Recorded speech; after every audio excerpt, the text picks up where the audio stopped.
Bonjour à tous, on se retrouve pour une nouvelle vidéo. Aujourd'hui, on est là pour l'avant-dernier match de cette 26e saison de GAC. Alors, aujourd'hui, on affronte Grand Master Balland. Il a 3 GL, SE, JMK et un JML, tous R8, excepté son JML, lui, qui est R8, mais qui n'a que 4 Zeta. Donc, probablement un unlock assez récent, mine de rien, même s'il a déjà l'ult, donc je sais pas. Donc voilà, donc il a une gel de plus. Executor 4 étoiles, pas de finalizer en face. Euh, donc voilà pour ce qui est globalement du compte. Après bon, il a tous les classiques, hein, ce niveau de jeu forcément. On commence à tout avoir, on a déjà tout depuis un petit moment, hein, tout ce qui est DR, Padmec, GG, etc. Donc voilà. Alors plus avec son JML, on est sûr que sa CLS est full relique. Enfin bref. Donc on va pouvoir commencer, il y a pas mal de choses intéressantes aujourd'hui, donc ça va être plutôt cool. Ouais, donc on est parti.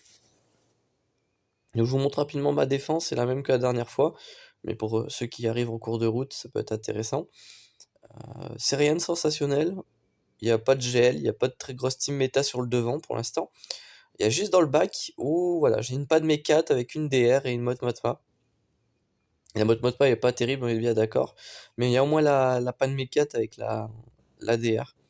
Donc voilà. Moi, je vais tout de suite commencer avec mon Wampa sur la GG. Donc vous pouvez le voir en haut à droite, hein, il y a les reliques.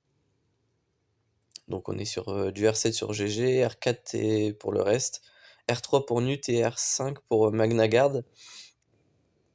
Donc c'est B1, B2 qui sont en R4. Hop, donc il commence avant moi, ce qui est assez normal. Mon Wampa est assez lent, il est à 247. Généralement, les Nuts sont aux alentours de 300, donc forcément ça commence avant moi. Pareil pour le B1. Quoi qu'il en soit, je survis largement assez pour pouvoir faire l'aspect 1. Toujours faire l'aspect 2, hein, important, pour rank-up ses stats. Là, j'ai aucun délai sur mes... Bah, j'ai tous mes délais sur l'SP, donc j'ai payé l'extorsion. Mais je continue de faire l'aspect 2 autant que possible. Hop, là, je peux faire qu'une basique, donc voilà. Vraiment, le Wampa très fort sur les contre-attaques, hein, quand il a l'Omicron, c'est monstrueux. Là, je refais l'aspect 1 pour me redonner le bonus prot, très important.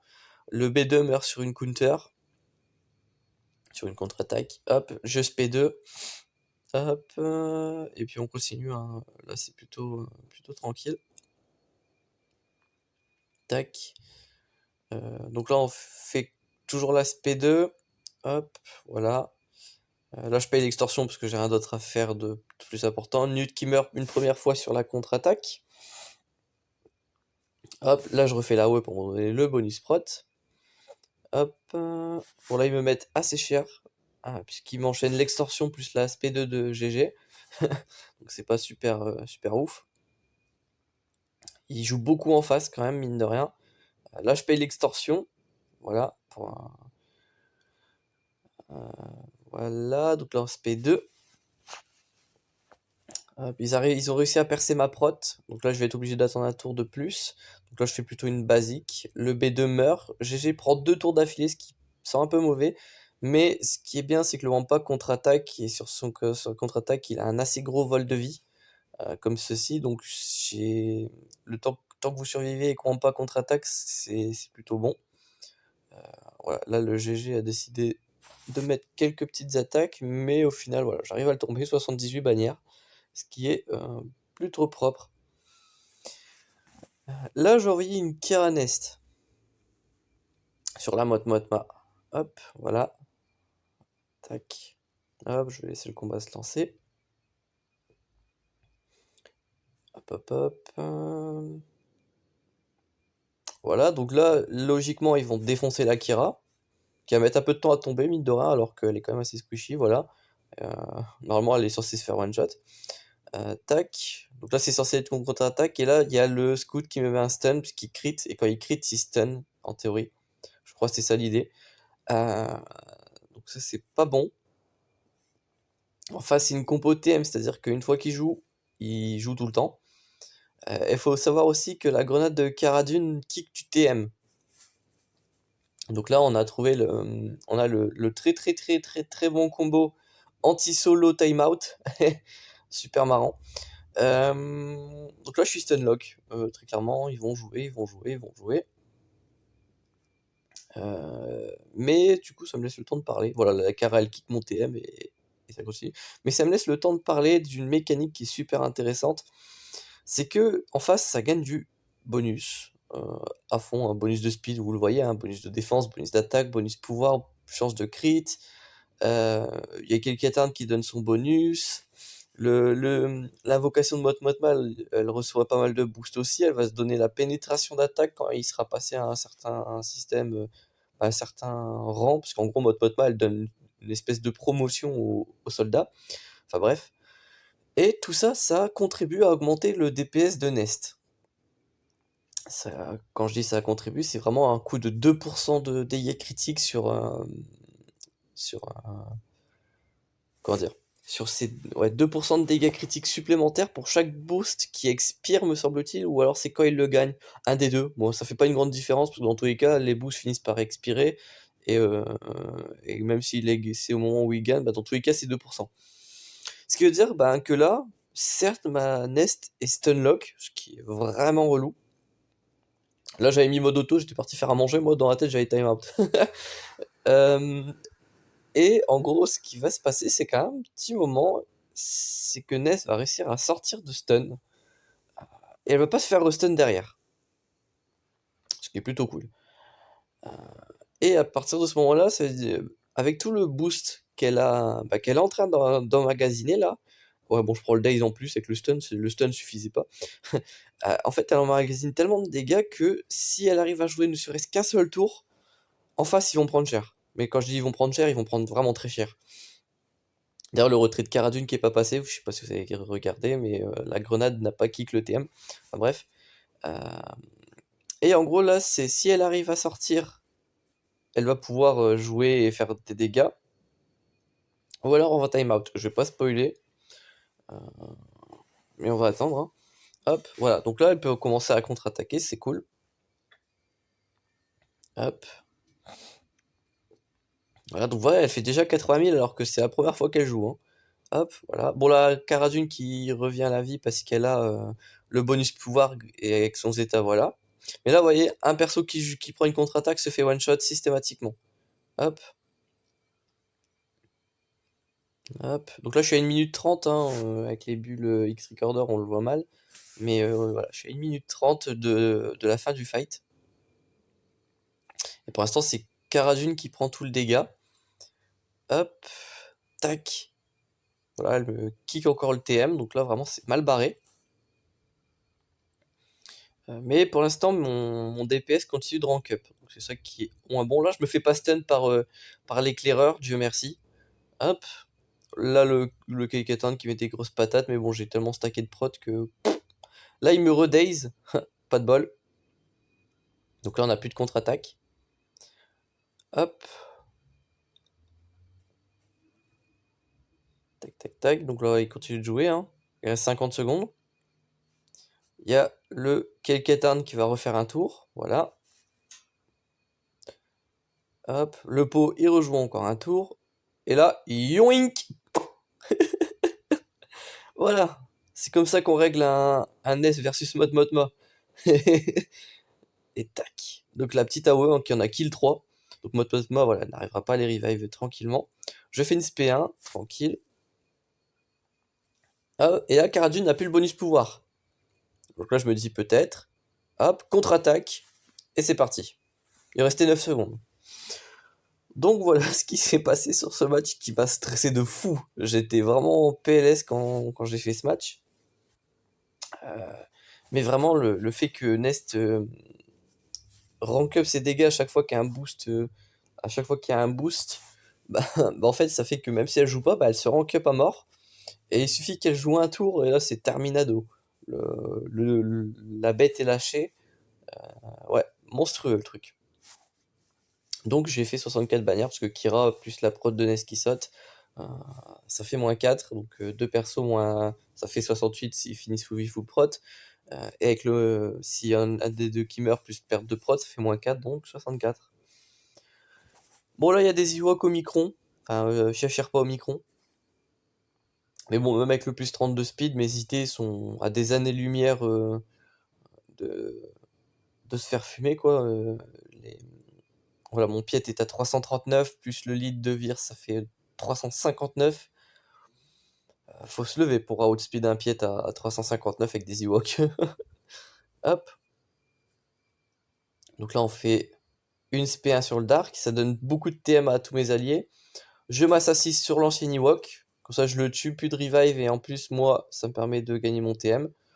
Ouais, et puis là, on peut faire un peu ce qu'on veut. Voilà, on kill le Wicked qui était full TM presque, et nous, en même temps, on récupère du TM à mort. On tue le chef Sherpa, puis voilà, il nous reste le pyjama rayé, comme dirait Dark Lilou, pour finir le fight. Bon, pas l'ombre d'un doute sur mes chances de win. C'était un fight facile. Ça m'assure aussi l'utilité de mes IT. Donc c'est cool. Bon là, par contre, il a mis 3 grosses teams. Il a mis 3 grosses teams, donc je vais balancer une 501ème sur la DR. Ça va être vraiment le match où je vais perdre le plus de bannières, je pense. Je me souviens plus ce qu'il y a derrière. Mais c'est à mon sens là où je perds le plus de bannières. Ah non, ouais, non. Il y a un deuxième fight où ça va être un peu compliqué aussi. Enfin bref. Mais voilà, donc là je fais un truc un peu bizarre, c'est que je commence par HK et je change d'avis. Je sais pas ce qui m'a pris, je devais pas être super concentré à ce moment-là. Mais, euh, mais ouais, là faut partir sur DR. Enfin moi je pars sur DR. Je sais qu'il y a des gens qui aiment bien partir sur BSF en premier. Mais ouais, je trouve que ça marche mieux comme ça. Hop. Ouais, je trouve que ça marche vraiment mieux comme ça. Euh, Parce que tuer Malak, en fait, ça lui déclenche les drains, ça fait agenouiller votre gas, ce qui vous permet d'aller chercher le sacrifice plus facilement. Après, je pense que si on commence par BSF, l'idée c'est de ne pas trigger le sacrifice. Euh, Mais on n'est jamais trop sûr de ce qui se passe dans l'idée. Hop, bon voilà, je me fais asseoir. Et on met une petite basique pour finir la BSF, hein, rien de sensationnel. 59 bannières, on perd 6 bannières. Les 3 de 5 et les 3 prots quelque part, j'imagine. Non, c'était santé et prot sur Echo et prot sur Gas. Parce que et Rex et Lark n'ont pas subi de dégâts. Ok, c'est ça l'histoire. Hop, là je fais un SLKR solo sur la Goigon. Je suis assez confiant qu'il n'y aurait pas de GL dans le back. Au vu de comment il essaye de me bloquer sur le front wall. Après, s'il avait mis une GL dans le back, par contre, c'était bien joué de sa part. Mais spoiler alert, il n'y aura pas de GL dans le back. Parce que voilà, moi à ce moment-là, vraiment, c'était comment dire? C'était vraiment pour moi, vraiment, il n'y avait pas de gel dans le bac. Il essaye trop de me bloquer sur le devant avec justement cette Goigon. Il y a quand même un DR. Et surtout, il y a un énorme gas. Je sais pas si je monte les vidéos les modes dans la vidéo, mais si je le fais pas, genre, au moment où je montrerai le score final, j'irai vous montrer les modes de son gas. Mais stratosphérique le truc, j'ai jamais vu un truc pareil. Faudra que je vous montre ça, mais vraiment très très balèze le truc. Donc voilà, bon, en fait, là on a SLKR versus Goigon, ça désactive l'Omicron, donc c'est une team de Jedi assez classique. C'est juste que le cam tabasse assez fort, mais SLKR quand même a beaucoup de santé, il stack assez bien les stats, donc il fait de plus en plus mal. Euh, donc le cam au final, voilà, il n'était pas aussi dangereux qu'il aurait pu l'être, par exemple face à une CLS, où là où j'aurais peut-être été un peu plus dans le mal. Là, j'envoie une GML parce qu'honnêtement, le gas me faisait très très peur. J'ai pas osé le gas miroir, j'ai pas osé non plus le, le CLS. Je vais vraiment vous montrer à la fin, mais à part le 5 qui a un modage un peu bizarre comparé au reste de sa team, le, le reste est assez bien, je trouve. Surtout le gas, en fait, c'est ça qui est monstrueux. Euh, donc je vous montrerai ça à la fin, enfin bref. Donc j'envoie une GML, parce qu'au moins avec GML, je sais que je passe. Euh, Hop, voilà, donc on tombe les toons tranquillement.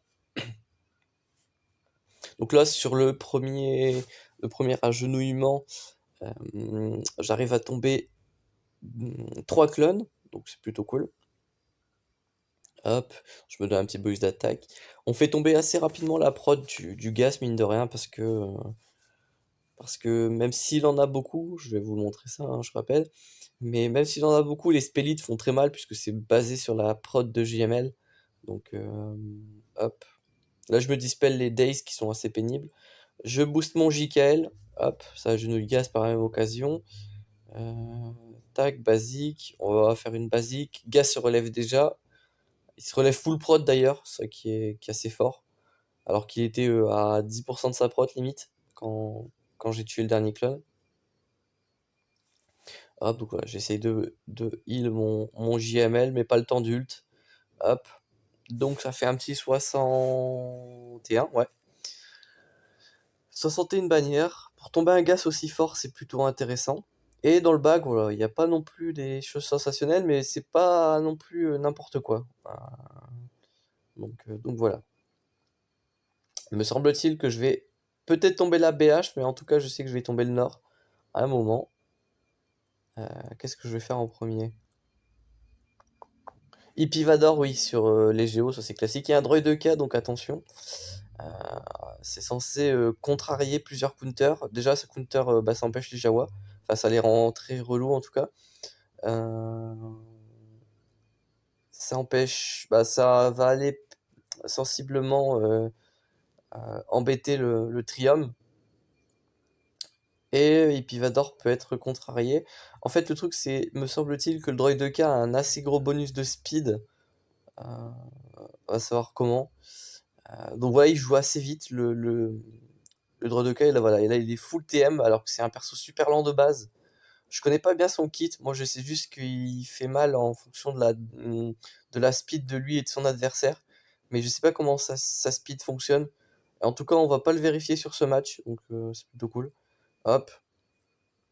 Bon, les géos, en gros, c'est AOE Vador, Massacre, basique, basique, basique, basique, AOE Sabre, et on termine ce qu'il y a besoin, et s'il y a besoin d'être terminé, et voilà quoi. Ok, donc là, je vais envoyer une CLS, parce que CLS, c'est un très gros, un hard counter au, au BH, surtout quand il y a une Zamo Micron. En face, il y a une Fennec aussi, qui est un excellent perso. Si ce n'est, c'est clairement un de mes préférés, hein. Euh, Très très fort, elle fait très mal, elle permet de déclencher les contrats très vite sous Bosque. C'est vachement intéressant comme personnage. Je vais en fait, il me manque 10 éclats pour la choper 7 étoiles. Et ensuite, je la passe G13 et on pourra se tester ça, ça va être intéressant. Quoi qu'il en soit, avec une CLS versus BH Zam au Micron, si on tombe la Zam en premier, là j'ai défoncé la Fennec parce qu'elle était G11, donc plutôt simple. Ensuite, on tue les deux fêtes et on termine par le Bosque qu'on a au préalable stun ou ability block histoire d'empêcher sa raillerie. Comme ça, vraiment, le Bosque est assez inutile dans le combat. Ça fait 63 bannières. J'ai pris une belle brûlure de la part de Django, mais bon. Euh, Tac, tac, tac. Donc là, on va faire la JTR que je vais faire en Bosque Zamo Micron justement, avec Fennec, quand on parle du loup. Euh, et honnêtement, ce match m'a vraiment surpris. Ouais, en fait, là, je pensais faire un miroir au début, mais j'ai changé d'avis. J'aurais dû overkill ce combat, très clairement. Mais ça m'a. En fait, si je l'avais overkill, j'aurais rien appris. Là, je suis plutôt content d'avoir fait ce fail. Enfin, c'est pas vraiment un fail, vous allez voir, mais c'est pas non plus incroyable. C'est que, en fait, je savais que le trio de tête, à savoir JT, R2 et BB8, c'est fort. Ça, c'est plus à démontrer. Je le montre suffisamment en vidéo pour savoir que c'est fort. Je sais aussi que les héros de la résistance sont très forts. G13. Mais je savais pas que à ce niveau-là, très bas niveau comme ils sont là, je crois qu'ils sont même pas G10 en face, euh, ça peut déjà être fort. Et en fait, ça va me surprendre dans le fight parce qu'ils vont me mettre très très cher. Vous voyez là, mon boss qui prend assez cher. Zam se fait un peu dérouiller, le Boba c'est pareil. Donc honnêtement, je suis vraiment pas serein dans ce fight, hein. Il me tabasse très clairement. Euh, alors j'arrive enfin à les tomber parce que bon voilà, à force quand même. mais ils m'ont mis vraiment très cher. Hop, donc là je vais faire une basique, comme ça je trigger le contrat. Voilà. Tac, petit AOE. Comme ça on tue le héros de la résistance, enfin. Et même là encore, ils vont réussir à me tomber, c'est mon Bosque, voilà. Mais honnêtement, ouais, ça m'a vraiment surpris et j'ai pris très cher, très clairement. Juste, je vais remettre en arrière.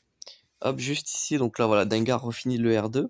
Hop, Fennec vient de poser 4 Armor Shred. Et ça, c'est quelque chose que je trouve assez fort. Bah, c'est même monstrueux. Déjà pour les feats de conquête où vous devez faire 20 brise armure, mais ça c'est pas le sujet. Non, c'est surtout que 4 armor shred, ça fait que juste derrière, le boba va rentrer une petite roquette qui est sympathique. Hop, voilà, 350 000. Bon alors, RJT avait beaucoup de boost. Mon boba est R8, il avait un bonus d'attaque. Mais les armor shred ont, j'imagine, quand même bien boosté le truc. Donc voilà, une petite roquette à 350 000, tranquillou bilou. Et j'ai aussi l'excès de confiance. Oui, j'ai 50 000 boosts, c'est terrible. Mais ouais, plutôt propre la roquette. Et derrière, voilà, je termine avec une petite basique avec 46 000, ce qui est très très propre. Donc je fais un 58 bannières assez horrible, ce qui est moins que le gaz versus DR. J'ai fait 59 tout à l'heure. Ouais, donc là il y a un exécutor et un exécutrix. Donc les deux flottes empire. Mais on va terminer les persos d'abord. Tac. Là, honnêtement, en fait, je voulais pas faire Kylo solo pour 3 raisons. Parce qu'on a une mission R4, donc elle va DPS comme un cochon. On a le Zalbar R4 qui va tanker de fou. Et on a le T3M4 qui pose l'ability block. Donc là, en fait, je pense que 2 scénarios possibles. Si j'avais envoyé OG Kylo solo, c'est soit je time out, soit je meurs.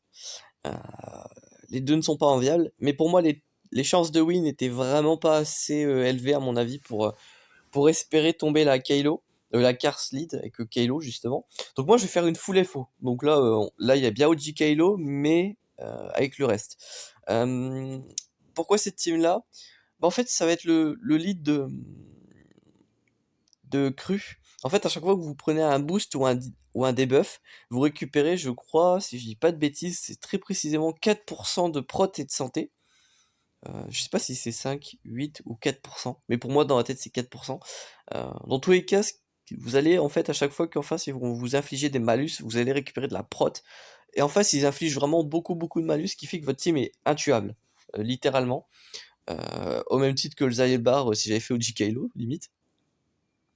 Donc, euh, donc voilà. Hop. Donc en fait, la Kylo est increvable et vous allez même pouvoir finir full bannière.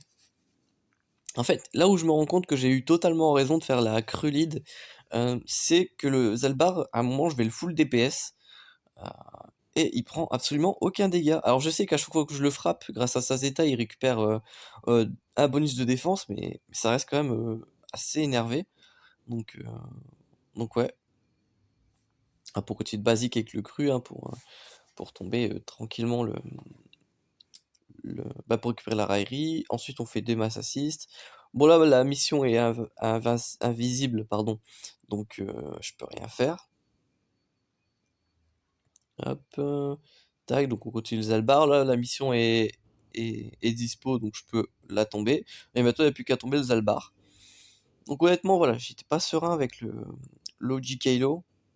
Mais là, honnêtement, il y a plus de soucis. Je récupère juste la petite bannière de prod sur Cru, pardon. Euh, Et voilà, ensuite on est plutôt tranquille. Après peut-être voilà que ça aurait pu passer Koji Kylo, mais pour moi dans la tête ça passait pas. Arrivé à un certain stade, les Elbars, en fait son G13 lui donne quand même beaucoup de stats comparé à un Zalbar G12, donc voilà.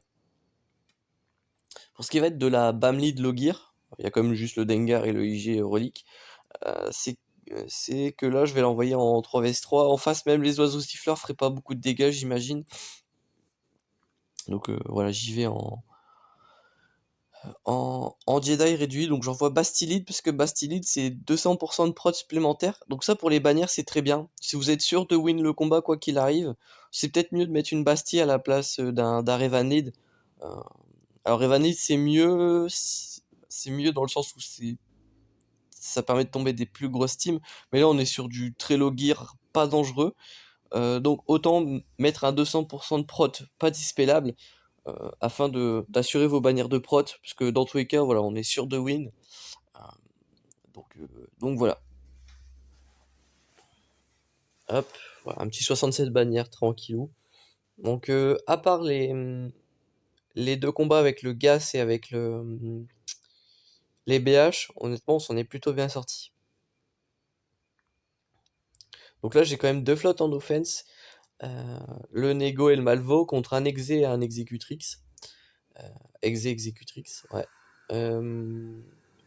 Alors la dernière fois, j'avais tenté un Malvo d'entrée de jeu, en premier try, euh, pour sortir l'exé. Et en gros, je m'étais fail lamentablement et j'avais dit que la prochaine fois que je tombe sur un exé, je tente le Nego en premier, parce que c'est un vaisseau que je maîtrise plus. Euh, Comme ça, si je le one-shot, bah en fait, je perds pas de temps à sortir le Malvo. Donc c'est ce que je fais, je sors le Nego en premier, parce que c'est celui que je gère le mieux. Euh, donc je vais juste remettre le combat au début pour expliquer truc par truc. Donc on met Ahsoka dans la line-up de départ pour dispel le bonus Tena sur l'exé. Hop, je m'assassine pour foutre le Daze sur la dent de Molosse, comme ça on lui donne pas de TM. Ensuite on fait l'aspect 1 d'Anakin pour mettre l'immunité aux améliorations, comme ça il n'y a pas de raillerie. Là-haut avec le BTL pour prendre la raillerie et sortir le Xanadu d'invisibilité. Basique avec Anakin, comme ça on sort le Xanadu.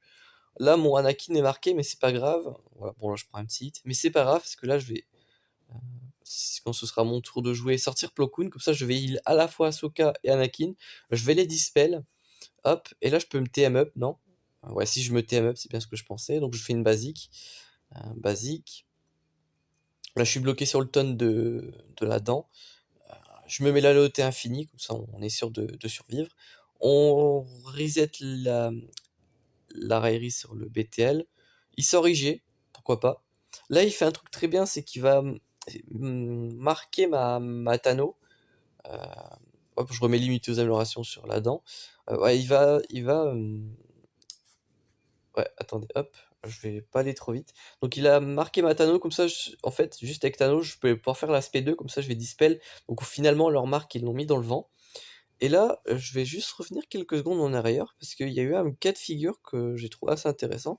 C'est que là, en fait, j'ai un renfort de disponible. Et là, en fait, l'idée, c'est... Ah, en fait, je suis peut-être trop retourné en arrière. Hop. euh, Tac, tac, tac. Hop. Alors, je vais juste retourner au moment où il y avait le renfort. Voilà, c'est juste maintenant. Là, j'ai un petit cas de figure. J'aurais pu sortir 5 d'entrée de jeu et continuer à foutre le DPS comme un sagouin. Mais moi, je vais plutôt décider de faire rentrer Rex. Hop, voilà, comme ceci. Voilà. Parce que ça va me permettre de donner du TM à Ahsoka. Comme ça, elle peut faire d'entrée de jeu sa SP2. En fait, j'ai juste assuré le fait que Ahsoka puisse sortir sa SP2 en lui donnant le TM. D'ailleurs, je vais le refaire pour qu'elle puisse faire sa SP1. Euh, ouais, honnêtement, c'était une petite strat que j'ai improvisée à ce moment-là. Pour être sûr que Ahsoka survive, en fait, c'était ça l'idée. En plus, ça redonne de la prot, la SP1 de Rex. Donc honnêtement, on peut lier l'utile à l'agréable, donc ça c'est cool. Là, je peux redonner le TM, je le fais toujours à Ahsoka, visiblement. En même temps, c'est tellement pratique que voilà, là, je tombe là-dedans sur une riposte, donc c'est cool. Là, je vais tomber le IG en premier, puisque lui n'a pas de vie comparé au Razor Crest. Hop, donc le IG tombe. Là, je vais tenter de se protéger mon Anakin. Hop, là, je vais dispel le vaisseau de Boba. Basique pour tomber. Ah non. Non, ouais, là, je vais mettre à 1 HP le Boba. Je le tombe avec une basique du Nego. Le Anakin sort, ce qui est assez pénible. Bah, c'est assez triste. Mais on est en fan fight. En fan fight, bon, voilà, même Anakin ne servait plus à rien. Enfin, comment dire. c'était plus primordial de l'avoir dans la team, donc s'il meurt, c'est pas grave. C'est juste une bannière en moins, en fait, c'est juste ça l'histoire. Donc on a réussi à le tomber. Ouais, comme je disais, hein, je gère mieux le négociateur que le malvo. Donc ça, c'est plutôt cool. Hop, voilà. Donc là, on va pouvoir partir sur le malvo contre l'exécutrix. C'est overkill, évidemment, mais on va pas se priver. Donc là, l'idée, c'est un peu de propager les boss droids. Donc c'est les SP1 des vautours, là. Et même la haut du bombardier, d'ailleurs. Parce qu'en gros, ça leur fait des dégâts sur la durée. Ça permet de mass assist avec les petits vautours. Donc c'est vraiment assez intéressant. Là, je vais plutôt faire une SP1 sur le bombardier pour le dispel et invoquer un vautour. En gros, l'idée, c'est de ne pas sortir de renfort, ou le moins possible, pour préserver les bannières. Parce qu'en gros, si les vautours meurent, ça fait pas perdre de bannières. Enfin, les invocations, en tout cas. Donc, autant en profiter. Hop, tac, tac, tac. Voilà.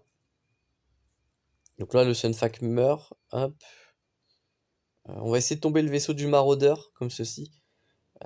Tranquillement. Espion. Hop. Hop. Masse assist sur la navette. Comme ça, on la tombe. Elle est assez pénible à tomber. Donc, autant en profiter. Là, il tabasse mes vautours, mais bon. Il y en a un qui se réinvoque juste derrière. Donc, c'était un peu peine perdue. 67 bannières, c'est pas très propre, mais en même temps, ça passe. Donc, ça nous donne quand même un score final de 1725. Ce qui est honnêtement plutôt intéressant. Hop, ouais, bon, tant pis, c'est pas grave. Donc, ouais, 1725, donc on a perdu pas mal de bannières, mine de rien. Mais bon, ça reste assez correct. Donc, je vais vous montrer le score final. Faut que je vous montre les modes du gaz et je vais regarder aussi les modes du Zalbar, histoire de voir. Donc, on se dit à tout de suite. Hop, donc on se retrouve. Donc 1725 à 1382. Encore une victoire avec les vaisseaux. Hop. Donc déjà, on peut remarquer qu'il n'a pas été très efficient sur les personnages, assez surprenamment. 1382. Un bon score, comme le mien, plus ou moins, c'est 1400, quand on termine de tomber les vaisseaux. Donc, même s'il avait one-shot les fleets, il n'aurait pas battu mon score. Néanmoins, je peux vous montrer quand même. Donc, il a one-shot mes géos, il a one-shot la NUT, one-shot la GG. Ah, ok, il a two-shot la BAM, c'est pour ça qu'il n'a pas un gros score. Ok. Oh, pas mal du coup, il a perdu 20 bannières. Ouais, donc en fait, il est à 1400, c'est juste que s'il n'avait pas pris les pieds dans le tapis avec la BAM, ok. Je sais pas ce qu'il a envoyé dessus par contre. Donc la panne mécat a été one shot, la DR aussi, la Motma également. Donc finalement le BAM en frontline c'est pas mal. Oh, what the fuck. Il a tout shot le Trium. Ok. Ah oui, du coup en fait il était super efficient, c'est juste qu'il a pris 2 fois les pieds dans le tapis. Et du coup bah, il est tombé par terre. La Phasma s'est fait one shot, les NS aussi et la Rollo également. Donc en fait il avait fait des scores de fou sur toutes les teams. Mais c'est juste qu'il en a perdu 40 sur ça. Ok. Un peu triste pour lui.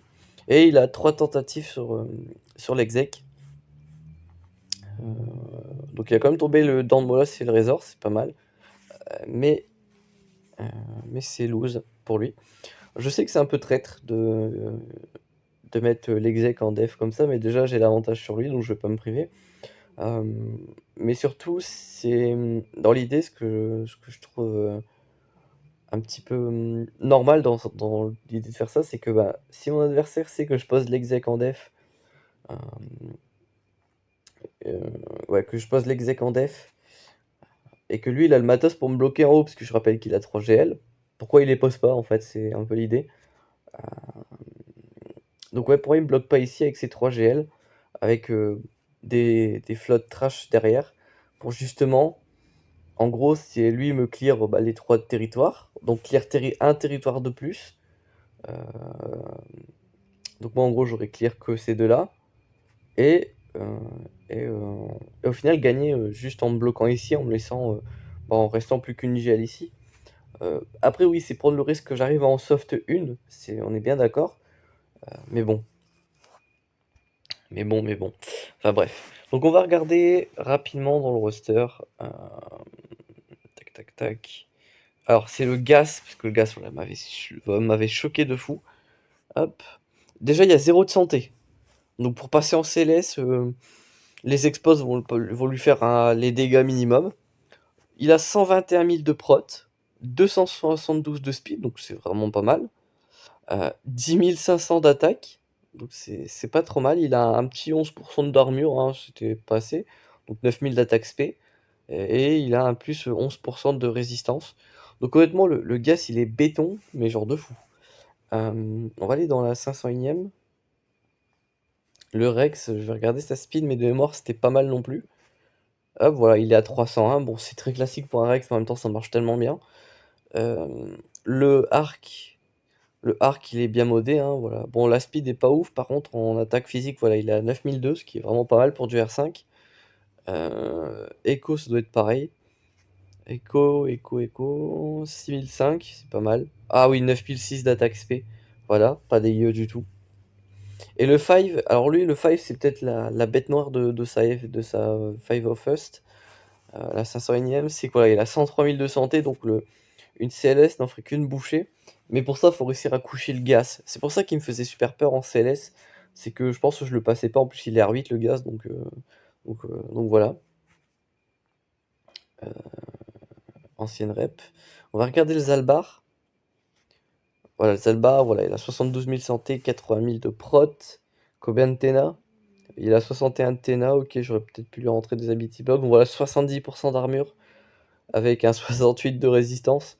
Bon, vous comprenez rapidement pourquoi j'ai pas envoyé un